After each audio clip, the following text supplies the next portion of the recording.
I already miss David Hine. Sure, his ideas were bizarre and his plotting was often incomprehensible, but I can't say his stuff was boring. I usually wasn't sure how or why things were happening, but good grief, at least things were happening. The longer Holguin was on the book, the more his writing resembled McFarlane's, and now we've got them both co-plotting. Delightful. So now it's back to that tortoise-esque pacing where a couple pages worth of material is drawn out over 22. It thinks it's a novel instead of a comic book, so what little is going on is moved along through long-winded, often stale and excessive exchanges of dialogue, and there's very little action. And when I say action, I don't mean I need 14 pages of slugfest every issue. I just mean story progression by way of people doing stuff rather than talking about stuff. And yeah, I love dialogue-driven character pieces, but this is not that kind of book. I'm getting major deja vu to that 20-issue stint of Sam and Twitch talking about taking down the corrupt police chief until it finally ended because some random NPC handed them keys to a file cabinet. And speaking of Sam and Twitch, that's what this book really wants to be now, 10 years after the fact. Except we've got a couple of random dull new cops that aren't Sam and Twitch. It's working overtime to get even farther away from looking like a superhero comic or even an over-the-top, absurd horror book. It really wants to be that hard-edged crime fiction, but the moodier and attempted understated tone feels jarring right after the insanity of the previous arc. And while Portacio is channeling Angel Medina and his artwork would certainly be appropriate for gritty detective stuff, I don't trust this writing duo to give me anything short of a confusing and poorly planned mess. And 2 issues in, nothing in this new direction is really grabbing me yet. I feel a little like a rock climber without enough handholds to continue my ascent. Several new, nameless, bland and generic characters so far. Perhaps they'll come alive in the coming issues, but I suspect as McFarlane continues to redefine the identity of this title in his attempt to appeal to less melodramatic and colorful sensibilities, these new characters are bound to be no fun at all. I hope he proves me wrong. We've got what appears to be a stray angel and a couple of monsters, and Angela and Cygor they ain't. Although the big guy who's come after Jim Downing at the end didn't take half a year's worth of issues to get there, so that's something. Now don't get me wrong, if somebody else was writing this, if Bendis was writing this, I'd be intrigued by the mystery and all the weird occurrences surrounding Jim Downing's miraculous recovery from his coma.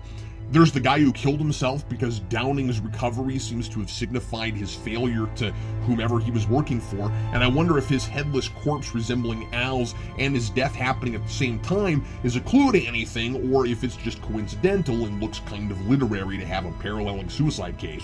Downing doesn't know who he is, and conveniently no one at the hospital was there before him, so nobody knows anything about him. Jim has flashes of himself in the Spawn costume, and that seems to be all he remembers. Is that a flashback, or a premonition of some kind? I appreciate there's no beating around the bush about why we're following this guy. It was obvious right away that he'd be our next Spawn, and I'm glad the book is acknowledging that right away. The similarities between Al and Jim's respective returns after being out of play for a long time are potentially interesting because Jim's has nothing apparently to do with hell or the afterlife, and yet it seems he will be Spawn. There are certainly possibilities here for a really fresh and new direction, but I just don't trust that it won't be more convoluted, contrived, and periodically retcon nonsense, and considering the 185 issues of confusing mythos I had to keep track of before, I'm not looking forward to adding a whole other drawn-out, mysterious origin story on top of it. Must this book always be about some huge, complicated mystery that takes years and years to be solved? I mean, those can be awesome, but McFarlane is terrible at them. We also meet a girl named Sarah who's been visiting Jim for the last couple of years in his coma and continues to talk to him now in his sleep. She takes comfort in having someone to listen to her troubles even when he couldn't respond, because she is something of an outcast, and as we learn through lots of somewhat unnatural exposition, clearly for the reader's benefit, she was adopted and had distant parents, never feeling like she belonged anywhere. I don't know why she was allowed in Jim's room or how she knew about him, but she and Jim immediately have that loneliness and feeling that they don't belong in common. And Jim, despite having no idea who he is, shows compassion and sympathy for her right away. It's nice to have a couple of main characters I don't immediately want to cut out of the panels and make dartboards of. The only thing still anchoring all of this in the world we know already is Clown, who's ready to make a big splash again now that all his competition has been taken out for him. I think it's hilarious that he had his own master manipulation plot way back before Spawn decapitated him. It never went anywhere, and it turns out all he had to do was wait around for all his enemies to kill each other or commit suicide. His personality seems to be getting reworked. As he says, all this time he's just been playing the fool. And that wouldn't be because a loud, foul-mouthed, exaggerated cartoon character doesn't fit with this new tone, would it? Oh, and why does he call himself a Violator? That's not the kind of demon he is. He's the only Violator. It's a little slow so far, and I'm having a hard time caring about any of this new stuff.